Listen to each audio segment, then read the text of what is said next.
Good morning बच्चों। बेटा हम 9th क्लास का हिस्ट्री का फर्स्ट चैप्टर ही रीड कर रहे हैं। तो आज की जो हमारी हेडिंग है वो है क्रांति की शुरुआत। जैसे कि बताया था कि लुई जो 16वां था फ्रांस का सम्राट था, तो 5 मई 1789 को नए करों के प्रस्ताव में यानी उसने एक एस्टेट जनरल की बैठक बुलाई। जब मैंने बताया था कि जो प्रथम यानी पहला और दूसरा एस्टेट था उसके 300 प्रतिनिधि थे, और जो तीसरा था फर्स्ट और सेकंड के यानी 300 प्रतिनिधि थे, और जो तीसरा एस्टेट था उसके 600 प्रतिनिधि थे।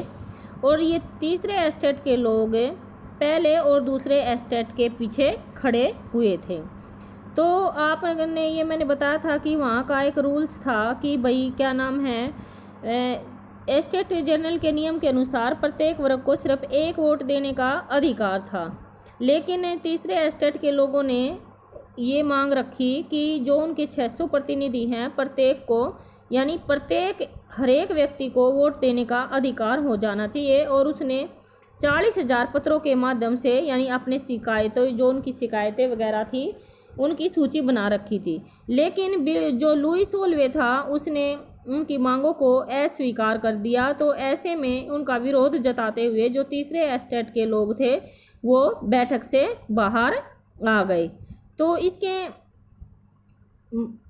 यानी बाहर आ गए। इसके बाद एस्टेट जनरल के नियमों के अनुसार ये हो गया आपका। इसके बाद तीसरे एस्टेट के प्रतिनिधि खुद को क्या हुआ, जब वे बाहर आ गए तो जो फर्स्ट और सेकंड एस्टेट के कुछ लोग थे जो कि उसमें हमारा क्या नाम था, इसके बाद ये टॉपिक पढ़ते हैं हमें की मांग रखी और उनकी पूरी सभा द्वारा मतदान कराया जाना चाहिए जिससे प्रत्येक सदस्य को एक मत देने का यानी अधिकार हो। यह एक लोकतांत्रिक सिद्धांत था जिसे मिसाल के तौर पर रूसो ने अपनी पुस्तक द सोशल कॉन्टेस्ट, ये आपने याद रखना पुस्तक का नाम रूसो की का कि द सोशल कॉन्टेस्ट में प्रस्तुत किया था। जब सम्राट ने इस प्रस्ताव को यानी अस्वीकार कर दिया तो तीसरे एस्टेट के लोग विरोध को जताते हुए बाहर निकल आए।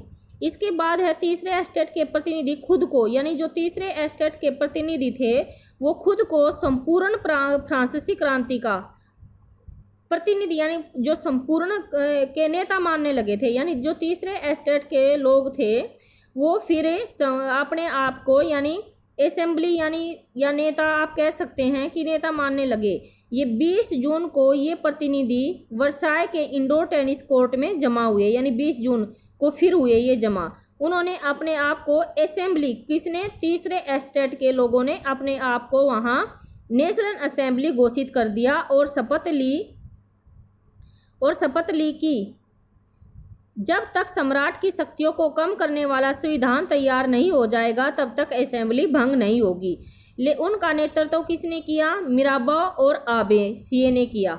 जो तीसरे एस्टेट के लोग थे उन्होंने शपथ ले ली कि हमें किसी न किसी तरह से सम्राट की शक्तियों को कम करना होगा। और जो उनका साथ देने वाले नेता थे वो थे मिराबो और आबे।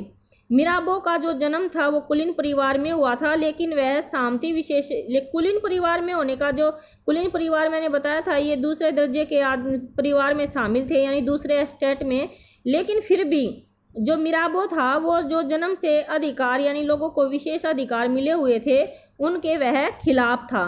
और उसने एक पत्रिका भी निकाली और वर्साय में जुड़ी भीड़ के समक्ष जोरदार भाषण भी दिए। यानी जो ये मिराबो था एक अच्छा वक्ता भी था।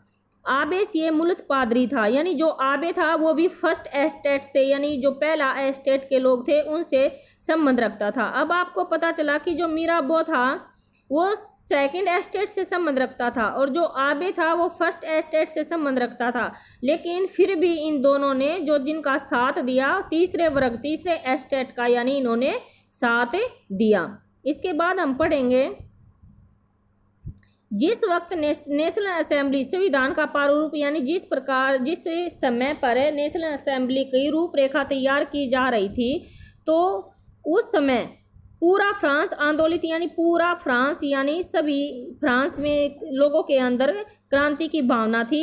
और क्या था कि कड़ाके की ठंड के कारण जो लोगों की फसल थी वो खराब हो चुकी थी, इसलिए जो पाव रोटी की कीमतें थी वो आसमान छू रही थी और बेकरी मालिक इस चीज़ का फ़ायदा उठाकर जमाखोरी से में जुटे हुए थे। बेकरी की दुकानों पर घंटों इंतजार के बाद गुस्साई औरतों ने भीड़ ने दुकान पर यानी धावा बोल दिया, क्योंकि मांग ज़्यादा थी और दुकान पर भीड़ होने के कारण यानी औरतों ने गुस्से में आकर उस दुकान पर धावा बोल दिया। दूसरी तरफ सम्राट ने सेना को पेरिस में प्रवेश करने का आदेश दे दिया और जब गुस्से में आई यानी सेना ने 14 जुलाई को बास्तिल पर धावा बोलकर उसे खत्म नेस्तानबूंद का अर्थ है खत्म कर दिया। इसके बाद है देहाती इलाकों में गांव में यह अफवाह फैल गई कि जागीर के मालिकों ने यानी ये अफवाह फैल गई कि जो जमींदार वगैरह हैं उनके मालिकों ने भाड़े पर यानी जो लुटेरे हैं या उनका जो गिरोह है झुंड है वो भेजा है उनकी पक्की फसल को खराब करने के लिए। तो ऐसा सुनकर जो गांव के ग्रामीण किसान थे उन्होंने वो आक्रोश यानी गुस्से में आकर उन्होंने जो सामंती वर्ग था यानी जमींदार लोग थे उनके घरों पर हमले बोल दिए, उनके अन्न भंडार लूट लिए, दस्तावेज यानी जो उनके कागजात वगैरह थे उनको जला दिया गया। और फिर ऐसे जब लोगों की ऐसी यानी क्रांति देखकर जो जमींदार लोग थे वे कुछ अपने घरों को छोड़कर चले गए, कुछ दूसरे देशों में जाकर रहने लगे। अपनी विद्रोही प्रजा की शक्ति का अनुमान करके लुई सोल्वे यानी फिर क्या नाम है ऐसे गुस्से में लोगों को आया हुआ देखकर लुई सोल्वे ने असेंबली घोषित करने के लिए यानी वो मान गया और असेंबली घोषित कर दी गई और उसी सत्ता पर अब से संविधान का अंकुश होगा यानी उसने मान लिया। यानी कहने का अर्थ क्या है कि लुई सोल्वे ने घुटने टेक दिए और उसने असेंबली को मान्यता दे दी।